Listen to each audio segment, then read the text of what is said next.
नमस्कार दोस्तों, मैं अजय शर्मा एक बार फिर आपका स्वागत करता हूं ग्रामीण डिफेंस एकेडमी के एप्लीकेशन पर। अपन बात कर रहे थे ईडियम और फ्रेजेस की। 30 ईडियम फ्रेजेस अपन ने प्रीवियस वीडियो में पढ़ ली है। आज अपन पढ़ेंगे ईडियम नंबर 31 टू 40, 31 से 40 तक की ईडियम पढ़ेंगे। वापस से मैं रिवाइज करता हूं, अगर आपने अभी तक भी लिखना स्टार्ट नहीं किया ईडियम्स को तो लिखते रहें, क्योंकि ये ईडियम चल तो कछुए की चाल से रही है, लेकिन ये धीरे धीरे करके आपके पास इतना अच्छा वोकेबलरी का जो एक एक पार्ट रहेगा तो आपको एग्जाम के पॉइंट ऑफ व्यू से कभी दिक्कत नहीं आएगी। इसलिए मैं बार बार ये लाइनें रिपीट कर रहा हूँ कि आप अगर वीडियो को देख रहे हैं तो इन ईडियम को अपने साथ साथ लिखते रहें। क्लियर है? ओके। आज के दोस्तों ईडियम बहुत इंपॉर्टेंट है। स्टार्ट करता हूँ मैं ईडियम नंबर 31 से। ईडियम नंबर 31 जो है वो दोस्तों, आज ईडियम नंबर 31 जो है वो क्या है बताइए। देखिए पहले ईडियम्स क्या है। पहली ईडियम है to come out with flying colours. Idiom है जो है ये फ्लाइंग कलर। फ्लाइंग कलर में दोस्तों आपने पहले भी सुना होगा कि अपन जब जैसे मान लो 10th क्लास में जब अपन लेटर राइटिंग करते थे ना, तो अपन लिखते थे I have good gotten marks with flying colour. पिताजी मैं अच्छे नंबरों से पास हुआ हूं। तो अच्छे नंबरों से, बहुत बढ़िया नंबरों से पास होना जो ना, वो होता है दोस्तों फ्लाइंग कलर। मतलब आपको मैंने कोई टास्क दिया करने के लिए, कोई कार्य आपको करने के लिए दिया और आपने बहुत अच्छे से वो कार्य किया है, एकदम सक्सेसफुल तरीके से कोई कार्य किया ना, तो उसे बोलते हैं दोस्तों फ्लाइंग कलर। सही है। तो फ्लाइंग कलर का दोस्तों मतलब होता है टू बी सक्सेसफुल। याद रखना इस बात को। सही है। फ्लाइंग कलर का मतलब होता है सक्सेसफुल। आपको कोई टास्क अकम्प्लिश करने के लिए दिया गया है और आपने उस टास्क को बखूबी निभाया है, तो आप बोल सकते हैं I have good gotten marks with flying colour. मैं बहुत अच्छे नंबरों से पास हुआ हूं। सही है ना मेरी बात? Okay. Second, look sharp. Sharp का मतलब होता है देखना। लुक का मतलब होता है देखना और शार्प का मतलब होता है तेजी। सही है। तो अपन दोस्तों क्या करते हैं, जब अपन को जल्दीबाजी रहती है ना, तो अपन जल्दी जल्दी देखते हैं यार वो मोजो कहाँ पे गया, ये मेरे जूते कहाँ पे है, ये मेरा वो कहाँ पे है। ये एक याद करने का तरीका है। तो लुकिंग शार्प का मतलब होता है दोस्तों, लुक शार्प का मतलब होता है हरी अप। जल्दी जल्दी में क्या होता है, आदमी जब लुक शार्प करता है ना, इसका मतलब उसको जल्दीबाजी रहती है। सही है। सुबह मान लो कोचिंग आने में अपन लेट होते तो देखते रहे यार मोजा कहाँ गया, रे बुक्स कहाँ गए, चाबी कहाँ गई। ऐसे अगर जल्दीबाजी में अपन देख रहे हैं लुकिंग शार्प हो रहा है, तो लुकिंग शार्प का मतलब होता है हरी अप। याद रखना। तो दो फ्रेज अपन ने पढ़ ली है। पहली फ्रेज होता है फ्लाइंग कलर्स। फ्लाइंग कलर का मतलब होता है सक्सेसफुल। और दूसरा होता है लुक शार्प। और लुक शार्प का मतलब जो होता है ना दोस्तों, हरी अप होता है। याद रखोगे दोनों फ्रेजेस को? बहुत बढ़िया। तीसरी phrase, phrase number 33, to burn the candle at both ends. सही है। बर्न का मतलब जलाना होता है, कैंडल का मतलब मोमबत्ती होता है, बोथ एंड का मतलब दोनों तरफ से।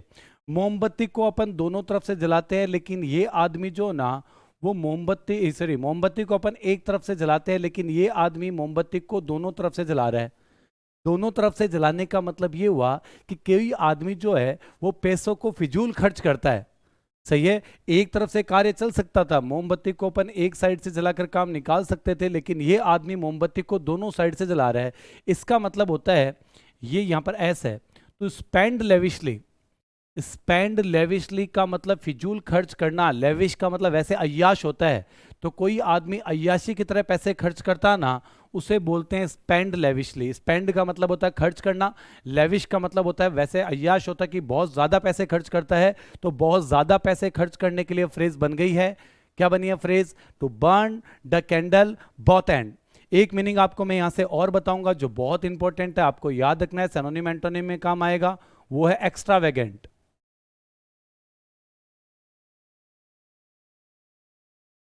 वो आदमी जो बहुत ज्यादा पैसे खर्च करता है। तो वो आदमी जो बहुत ज्यादा पैसे खर्च करता है उसे बोलते हैं अपन दोस्तों कौन सा? एक्स्ट्रावेगेंट। और फ्रेज क्या है एक्स्ट्रावेगेंट की? ज्यादा पैसे खर्च करने के लिए स्पेंड लेविशली की। To burn the candle both end. सही है। मोमबत्ती को दोनों साइड से जला रहा है, इसका मतलब पैसे बहुत ज्यादा खर्च कर रहा है। तो फ्लाइंग कलर का मतलब होता है सक्सेसफुल, लुक शार्प का मतलब होता है हरी अप, और to burn the candle both end का मतलब होता है क्या? Spend lavishly. Okay. Phrase number 34 जो है ना वो दोस्तों क्या है? To make mountain of mole hills. To make mountain. Mountain का मतलब होता है पर्वत, मैक का मतलब होता है बनाना। सही है। और मॉल हिल, मॉल का मतलब होता है दोस्तों तिल। तो अपन हिंदी में बोलते हैं कि तिल का ताड़ बनाना, और इंग्लिश में बोलते हैं to make mountain of mole hill. छोटी सी बात का बतंगड़ करना। सही है, छोटी सी बात का बतंगड़ करना मतलब इस आदमी ने पर्वत बना दिया है एक छोटे से तिल से। तो तिल का ताड़ बनाना, तो तिल का ताड़ बना का मतलब किसी बात को बढ़ा चढ़ाकर कहना, और बढ़ा चढ़ाकर कहने को इंग्लिश में बोलते हैं एग्जैगरेट। बढ़ा चढ़ाकर कहने को इंग्लिश में क्या बोलते हैं? एग्जैगरेट। एग्जैगरेट का मतलब होता है दोस्तों क्या? बढ़ा चढ़ाकर कहना, याद रखना। तो Mac mountain of mole hill का मतलब होता है एग्जैगरेट। बहुत अच्छा मीनिंग है, याद रखना है। सही है, बहुत इंपॉर्टेंट है, बहुत बढ़िया मीनिंग है, ये आपको बिल्कुल अच्छे से याद रखना है। क्या? To make mountain of mole hill, to take make mountain of mole hill का मतलब होता है एग्जैगरेट, और एग्जैगरेट का मतलब होता है बढ़ा चढ़ाकर कहना। सही है। अगला अगला है दोस्तों टू मैक, वापस से मैक का मतलब बना रहे हैं। मैक कैसल, कैसल का मतलब होता है दोस्तों किला। तो to make castle in the air, Hindi में बोलते हैं हवाई किले बनाना, और इंग्लिश में बोलते हैं to make castle in the air. मतलब एक किले बना रहा है, कहाँ पर? हवा में किले बना रहा है। हवाई में किले के बनाने का मतलब आज मैं पढ़ाई करूंगा और फिर मैं कल एयरफोर्स में लग जाऊंगा या एनडीए में लग जाऊंगा, फिर मैं ऐसे करूंगा, मैं वैसे करूंगा, सिलेक्शन हुआ नहीं है, बातें अपन 20 कर रहे हैं, तो वो वाली बात हो गई। तो make castle in the air, हवाई किले बनाना। हवाई किले बनाने को बोलते हैं इंग्लिश में इमेजनरी स्कीम।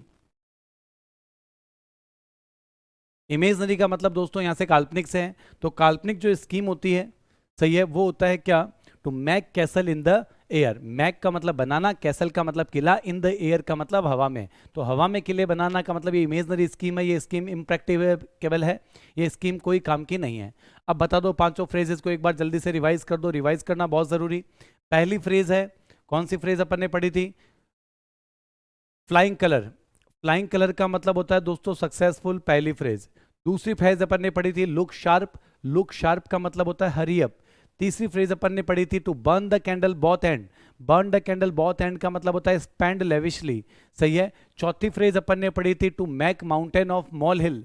सही है, इसका मतलब होता है टू एग्जैगरेट, मतलब बढ़ा चढ़ाकर कहना। और पांचवी फ्रेज अपन ने पढ़ी है to make castle in the air. Castle in the air का मतलब हवा में किले बनाना, और हवा में किले बनाने को बोलते हैं दोस्तों इमेजनरी स्कीम। क्या ये पांचों फ्रेज 31, 32, 33, 34 और 35 में कोई दिक्कत हो तो आप बता सकते हैं। सही है। ग्रामीण डिफेंस एकेडमी का ऐप अगर आपने अभी तक आपने डाउनलोड नहीं किया है तो डाउनलोड कर लें, वहां पर भी ये स्पेशल क्लासेस आपको मिल रही है। क्लियर है? Okay, next. अगली फ्रेज सबसे ज्यादा इंपॉर्टेंट फ्रेज लगा देता हूं मैं, बहुत इंपॉर्टेंट है, बाय फिट्स एंड स्टार्ट्स। इसका मतलब होता है इर्रेगुलर। इर्रेगुलर होता है ऑन एंड ऑफ, कभी हाँ कभी ना, कभी आता है कभी नहीं आता। Bye fits and start. सही है, बाय फिट्स एंड स्टार्ट बहुत ज्यादा, देखो मैंने यहां पर इंपॉर्टेंट लगाया, बहुत इंपॉर्टेंट फ्रेज है। सही है, आज मैं आपको बता रहा हूँ, बाद में अपन जो एग्जाम में प्रीवियस क्वेश्चन आए हुए हैं एनडीए में, बैंक में, एसएससी में, तो उनको अपन को सॉल्व भी करना है कि कौन कौन सी ईडीएम एग्जाम में आई हुई है, लेकिन एक बेसिक पार्ट तो आपका कम से कम कंप्लीट हो। क्लियर है? तो याद रखना है बाय फिट्स एंड स्टार्ट्स। तो बाय फिट्स एंड स्टार्ट्स को बोलते हैं दोस्तों इरेगुलरली, और इरेगुलरली होता है अनियमित रूप से। क्लियर है? Next, show a clean pair of heel. Heels के बारे में दोस्तों मैं आपको पहले भी बता चुका, और पहले मैंने कौन कौन सी फ्रेज बताई है? पहले मैंने एक फ्रेज बताई है एक्लीज हील।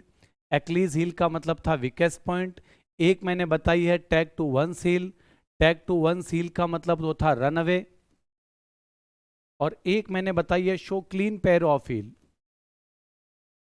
एक आदमी की दोनों एड़ियां साफ साफ कब दिखाई देती है? तो हील पर मैंने आपको पहले ये तीन फ्रेज में पहले वीडियो में बता चुका। तो ये रिवाइज कर देता हूं। एक्लीज हील, एक्लीज हील का मतलब होता है वीकेस्ट पॉइंट, किसी आदमी का कोई वीक पॉइंट होता है वो होता है एक्लीज हील।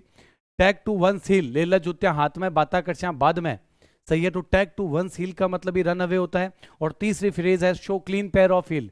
तो show clean pair of heel का भी मतलब रन अवे होता है, जब आदमी बहुत तेजी से भागता है तो उसकी दोनों एड़ियां साफ साफ दिखती है, तो दोनों एड़ियां साफ साफ दिख रही है तो show clean pair of heal.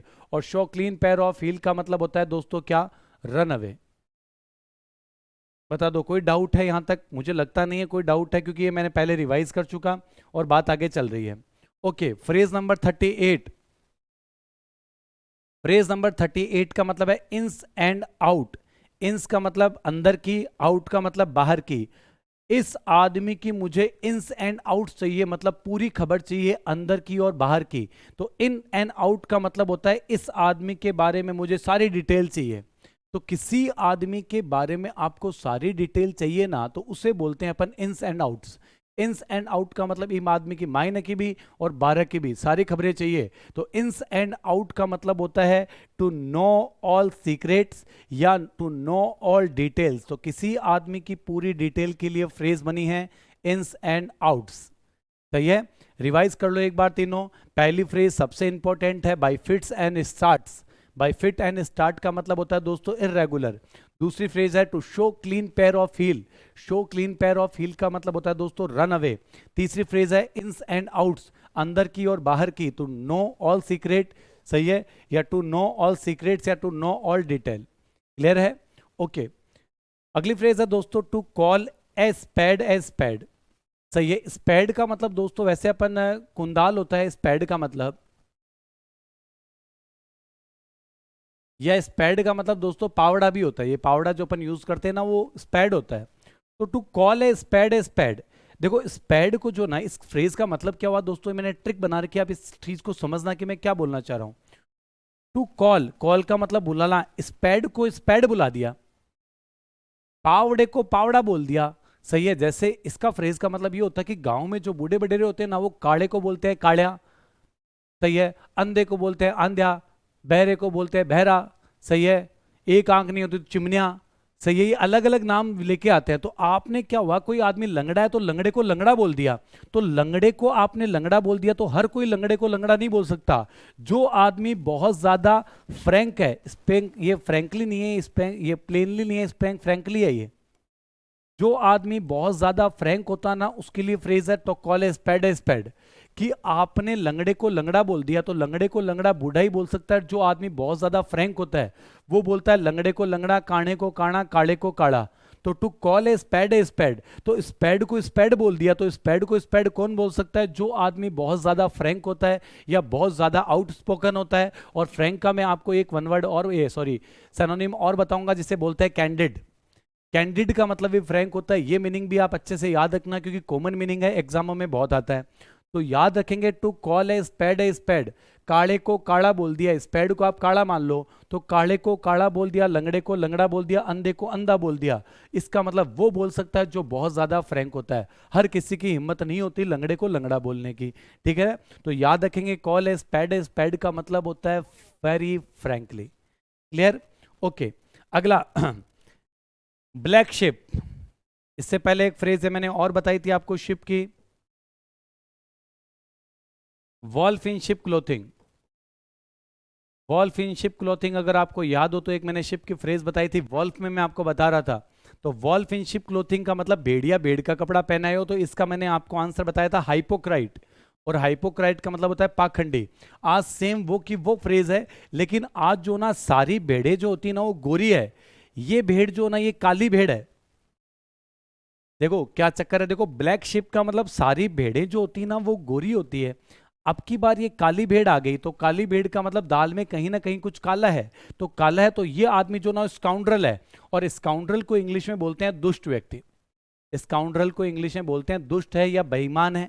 सही है, वो होता है स्काउंड्रल। ओके, तो ब्लैक शिप बोल दो चाहे वॉल्फ इन शिप क्लोथिंग बोल दो। वॉल्फ इन शिप क्लोथिंग भी उस दिन यही था कि भेड़िया जो ना वो भेड़ के कपड़े पहन के आ गया, तो उस दिन इसका मतलब था हाइपोक्राइट। और आज जो है ये फ्रेज है ब्लैक शिप। तो ब्लैक शिप का मतलब होता है स्काउंड्रल, और स्काउंड्रल का इंग्लिश में मतलब होता है दुष्ट व्यक्ति। क्या मेरी बात आपको क्लियर हुई यहां तक? एक बार मैं सारी फ्रेज को वापस से एक बार आप लोगों के लिए रिवाइज करता हूं, कॉपी में एकदम आराम से लिखना।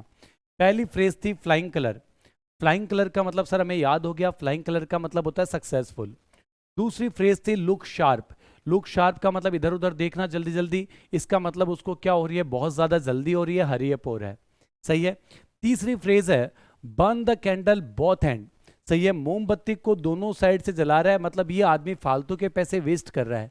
ठीक है ना, तो इसका मतलब स्पेंड लेविशली, जो बहुत ज्यादा पैसे खर्च करता है उसके लिए बोला जाता है burn the candle both hand. चौथा make mountain of mole hill. Make mountain of mole hill का मतलब होता है एग्जगरेट, और एग्जगरेट का मतलब होता है बढ़ा चढ़ाकर कहना। 5वीं फ्रेज है make castle in the air. Castle in the air का मतलब हवा में किले बनाना, हवा में किले बनाने का होता है इमेजनरी स्कीम। सही है। 6ठी फ्रेज जो आज की है वो है बाई फिट्स एंड स्टार्ट्स, जो बहुत इंपॉर्टेंट है। बाई फिट एंड स्टार्ट्स का मतलब होता है दोस्तों इररेगुलर। 7वीं फ्रेज जो मैं आपको पहले ही बता चुका, show clean pair of heels. सही है। Show clean pair of heel का मतलब होता है रन अवे। एक आदमी की दोनों एड़ियां साफ साफ कब दिखती है? जब वो बहुत तेज भागता है। ये मैं पहले भी बता चुका पुरानी वीडियो में हील्स के बारे में। हील्स में मैंने 3 फ्रेज बताई थी, Achilles heel, weakest point, take to one's heel, run away, show clean pair of heel, run away. अगली फ्रेज है इन्स एंड आउट्स, अंदर की और बाहर की दोनों साइड की खबरें चाहिए, तो complete detail. Ins and outs का मतलब कंप्लीट डिटेल। अगली फ्रेज जो बहुत इंपॉर्टेंट है, कॉल स्पैड ए स्पैड। सही है। काणे को काणा कह दिया, लंगड़े को लंगड़ा कह दिया, तो ये आदमी बहुत ज्यादा फ्रैंक है, और फ्रैंक का सिनोनिम होता है कैंडिड, याद रखना। अगली फ्रेज है ब्लैक शिप, सारी भेड़ें गोरी है, ये भेड़ काली कहां से आई? तो उसे बोलते हैं स्काउंड्रल। यहां तक कोई डाउट है तो आप बता दीजिए। 40 फ्रेज को अपन ने कंप्लीट कर लिया है। कल अपन बात करेंगे ईडियम नंबर 41 से लेकर 50 तक। ठीक है। बहुत बहुत धन्यवाद आप लोग को।